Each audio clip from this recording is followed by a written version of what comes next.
Hello! Aujourd'hui, dans ce 67e épisode, je te partage ce que je retiens d'avoir révélé mon diagnostic médical à mes collègues et à ma manager, et je te donne des clés pour mieux vivre avec ta maladie au travail. Bienvenue dans Ce que je retiens, un podcast qui mêle expérience de vie et coaching pour t'apprendre à te détacher du regard des autres. Je m'appelle Camille Lebeau et je suis coach de vie certifiée. C'est parti! Lorsque j'ai eu mon premier poste d'enseignante, j'ai souhaité cacher mes maladies chroniques à mes collègues car de un, j'en avais honte et de 2, je n'avais pas envie qu'on ait pitié de moi.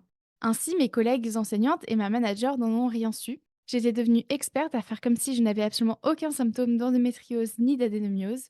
J'arrivais donc à dissimuler les coups de poignard dans l'utérus, les pieds dans mes lombaires, ma fatigue extrême et j'arrivais même à dépasser l'indépassable, à savoir marcher en pleine contraction utérine et perte de mobilité. Une experte, que je te dis. Bon, bien entendu, ça me coûtait énormément sur le plan physique. À la fin de chaque journée de travail, je m'écroulais chez moi, littéralement, ne pouvant plus rien faire. Mes douleurs étaient atroces et j'avais très peur de m'écrouler le lendemain au milieu de mes élèves de maternelle. Mais bon, ça, mes collègues n'en savaient rien et c'était déjà très rassurant pour moi. Et puis un jour, ma mobilité est réduite et je peine à me baisser et à me mettre au même niveau que mes élèves. J'ai vraiment mal et je fais tout ce que je peux pour ne pas pleurer devant mes élèves. Et là, il y a ma manager qui arrive et qui me dit que je dois me baisser pour parler aux enfants. Je lui dis: «Oui, oui, je sais» et j'essaie péniblement de le faire. Je parviens à le faire non sans difficulté et ça me demande beaucoup d'énergie et beaucoup d'efforts pour suivre la conversation avec l'élève, tant j'ai mal. Plus tard, on fait une activité et ma manager me dit à nouveau de me baisser et là, je lui dis: «Je ne peux pas aujourd'hui». Au moment où je dis ces mots, je sens mon bouclier se briser. Je me dis que je vais passer pour une faible si elle apprend que je suis malade chronique. Je me sens clairement acculée, hein, tant elle me pose de questions. J'ai l'impression que le grand méchant loup va me manger et que mon jardin n'a plus aucune intimité. Je ne sais pas comment faire pour éviter de lui répondre, alors je réponds à toutes ces questions et ce, en plein milieu de tous mes élèves. Et donc je lui dis: «Je ne peux pas me baisser aujourd'hui car j'ai de l'endométriose et de l'adénomiose». Voilà, c'est dit et j'ai les larmes aux yeux. Et là, ce que je me dis, c'est: «Je peux pas revenir en arrière, elle le sait pour toujours, je suis foutue et ma carrière est foutue». Et petit aparté, la raison pour laquelle je me dis que ma carrière est foutue, c'est parce qu'en Irlande, la majorité des écoles maternelles sont privées et du coup, tout le monde se connaît et j'avais vraiment honte qu'on sache que, j'étais, malade chronique tout simplement et qu'on ne puisse ne plus m'embaucher tout simplement. Ceci étant dit, je continue l'histoire et donc ce que je redoutais le plus se produisit, à savoir son regard de: «Oh ma pauvre, comme c'est terrible!» Ces conseils non sollicités et ces mots qui me font flipper car elle connaît quelqu'un qui a de l'endo et qui souffre terriblement, qui n'arrive pas à tomber enceinte et blablabla. Moi clairement à ce moment-là, j'ai envie de chialer. Je me retiens et je me dis: «Pas au travail, hein, on ne chiale pas au travail». Et puis les mois suivants, ma manager continuera de me donner des conseils non sollicités et d'aborder ma santé en classe.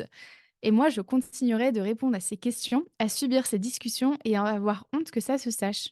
Quelques années plus tard, je travaille dans un autre établissement et cette fois-ci, j'avais fait le choix de partager mon diagnostic à mes collègues et à ma manager. Pas un jour, j'ai regretté cette décision, car ça m'a permis de me sentir soutenue au travail. Je laissais mes collègues m'aider à porter les choses lourdes, comme par exemple une chaise pour que je m'assieds dehors durant la récréation. Et mes journées finalement étaient beaucoup moins pénibles et je rentrais moins fatiguée le soir. Au final, entre ces deux expériences pro, la seule différence qu'il y a eu, c'est ce que je pensais de moi et de mes maladies. Dans le premier partage, j'avais honte d'être malade chronique, tandis que dans le deuxième, j'assumais le fait d'avoir des maladies chroniques. Et donc, ce que je retiens d'avoir partagé mon diagnostic au travail, c'est qu'il n'y a pas de honte à être malade. Le truc, c'est que notre société nous rappelle en permanence qu'il faut être active, qu'il faut faire des choses, il faut être productive et surtout, il faut que notre performance soit visible. Et donc, quand on a une maladie mentale ou physique, c'est pas toujours compatible. Ceci étant dit, qu'on cache sa maladie ou qu'on en parle aux autres, le fait est qu'il ne s'agit pas nécessairement d'un choix conscient. On peut se dire que si on cache notre maladie, ça nous évite de se faire plaindre, ça fait en sorte qu'on nous considère comme une personne normale, je mets des guillemets en l'air, sauf que c'est une illusion, car cacher l'existence de sa maladie ne nous enlève malheureusement pas la maladie, ni ses symptômes. On continue quand même d'être malade. Et ce à quoi on résiste persiste. En d'autres termes, moins tu écoutes ton corps et ses symptômes, plus tes symptômes vont persister et prendre de la place. Ensuite, c'est aussi une illusion car on ne peut contrôler les pensées que les gens auront à propos de nous. Et c'est valable H24 et dans toutes les situations. On ne peut jamais contrôler ce qu'on pense de nous. Et puis aussi, rien ne garantit qu'on va nous plaindre. Il s'agit ici d'un biais de pessimisme. Au contraire, si ça se trouve, ça va libérer la parole et on va pouvoir s'entraider et se soutenir. On peut aussi se retrouver à cacher sa maladie pour s'éviter de ressentir de la honte. Sauf qu'une fois encore, il s'agit d'une illusion, car la honte, nous seuls pouvons la ressentir. Elle vient de ce que l'on se dit et croit à propos de soi. Ce qui veut dire que cacher ou non sa maladie ne changera pas le fait qu'on ressente de la honte. Et puis cacher sa maladie à tous ses collègues et tous les jours, eh bien ça nous coûte de l'énergie. Et c'est de l'énergie qui ne peut être utilisée pour prendre soin de soi, car l'énergie n'est pas une ressource illimitée. Alors voilà, je ne suis pas là pour te dire que tu dois parler de ta maladie au travail, de un parce que il faut que dalle, et de 2 car je ne sais pas ce qui est bon et juste pour toi. Tout l'intérêt de cet épisode est de te donner le choix de soit cacher ta maladie, soit d'en parler. Car choisir, ce n'est pas subir. Et pour pouvoir choisir, il est nécessaire d'avoir le plus de clarté possible sur les implications de chacun des choix. En parlant de notre maladie au travail, on peut se sentir émotionnellement soutenu. Et ça, c'est énorme, car la honte nous amène à nous isoler. Il s'agit d'ailleurs d'un cercle vicieux. Je pense que je suis nulle, je ressens de la honte, donc je m'isole, de peur d'être rejetée ou moins aimée. Et donc, comme je ne suis pas entourée, je me dis que je suis nulle, alors je ressens de la honte, et la boucle est bouclée. Or, la recherche scientifique montre que l'humanité commune est un rempart à la honte. C'est pour ça que savoir qu'on n'est pas seul à vivre ce qu'on traverse, ça fait du bien. Se sentir soutenue, comprise, écoutée, ça fait une grande différence dans notre bien-être mental et donc physique. Et puis en parler à quelques collègues de confiance, ça permet aussi de soulager certains de nos symptômes physiques en public, sans crainte d'être prise pour une folle. Je pense par exemple à avoir une bouillotte sur soi ou à faire des étirements. Et puis bien sûr, il n'est pas question d'en parler à tout le monde. Je précise, car notre cerveau a naturellement tendance à envisager le pire scénario. Merci le biais de pessimisme. Dans tous les cas, que tu choisisses de cacher ta maladie ou non, il va être primordial pour toi de poser tes limites. Pour rappel, on pose toujours nos limites pour soi, pour se protéger. Ce n'est jamais contre les autres, mais c'est toujours, toujours, toujours pour se préserver. Et donc, poser ses limites au travail, ça peut ressembler à ça. Pour certaines tâches, je demande de l'aide. Je ne cherche pas à me justifier à tout prix. Je n'aborde pas tel sujet avec Suzanne. Je ne parle de ma maladie qu'avec Sophie et Samuel. Pendant ma pause déj, je m'isole 5 minutes pour prendre soin de moi, pour soulager un symptôme. Avec Samuel et Sophie, je choisis de partager ce que je veux de ma maladie. J'ai le droit de ne pas en parler aujourd'hui. Je ne réponds qu'aux questions auxquelles je me sens à l'aise de répondre. Et donc, si toi aussi tu veux mieux vivre avec ta maladie au travail, voici ce que je te propose. Tout d'abord, fais un point avec toi-même. C'est-à-dire, comment je me sens par rapport au fait d'avoir une maladie mentale ou bien d'avoir une maladie physique? Comment je me considère? Est-ce que je me dis que je suis nulle? Que j'ai moins de valeur parce que j'ai une maladie? Est-ce que je me mets en position de victime? Tu peux d'ailleurs en faire un flot de pensée à l'écrit ou à l'oral, ou bien dans ta tête pour répondre à ces questions. Ensuite, utilise l'outil gagnant-perdant pour avoir de la clarté quant au fait de partager ton diagnostic à tes collègues. Demande-toi donc, pourquoi je veux en parler? En quoi ça m'apporterait? Quels en sont les avantages? Quels en sont les inconvénients? Et en quoi ça me coûterait? Demande-toi aussi, pourquoi je veux cacher ma maladie? Qu'est-ce que ça m'apporterait?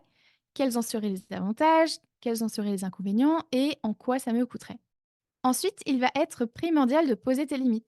Pour ce faire, je t'invite à anticiper. L'anticipation te permettra le jour J d'agir et non de réagir et de subir la situation.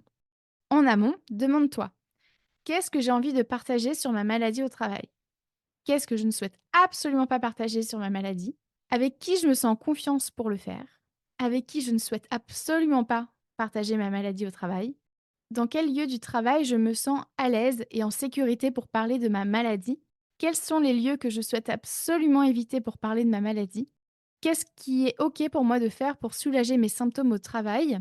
Qu'est-ce que je ne souhaite absolument pas faire au travail pour soulager mes symptômes? Et puis aussi, qu'est-ce que je peux et veux déléguer? Une autre piste, si tu souhaites mieux vivre avec ta maladie au travail, ça va être si jamais tu ressens de la honte. Je t'invite tout d'abord à te mettre dans un endroit dans lequel tu te sentes en sécurité physique et émotionnelle, comme aux toilettes, dans la voiture, dans une salle de réunion fermée, dans ton bureau, etc. Ensuite, fais de la place à la honte dans ton corps, car je te rappelle que ce à quoi on résiste persiste. Laisse-lui un petit peu de place. Ensuite, cultive ton humanité commune en te rappelant que d'autres aussi ressentent de la honte en ayant une maladie, que c'est normal de ressentir ce que tu ressens, que tu as le droit de trouver ça désagréable.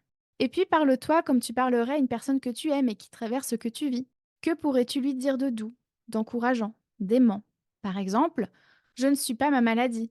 Je suis une personne inspirante. Avoir une personne comme moi dans l'équipe est une force. Aller à mon rythme est le meilleur pour moi. Enfin, reprogramme ton cerveau. Au lieu de dire je suis malade, tu peux te dire j'ai une maladie. De cette façon, ta maladie ne te définit pas, mais elle fait simplement partie de toi, tout comme ton passé, tes aspirations, tes joies, etc. Le choix des mots est primordial car ça influence notre perception du monde et de soi. Et pour conclure, je t'invite également à écouter les épisodes complémentaires suivants.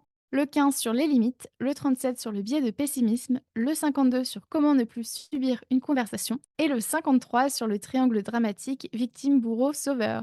Et voilà pour aujourd'hui. Et toi, que retiens-tu de cet épisode?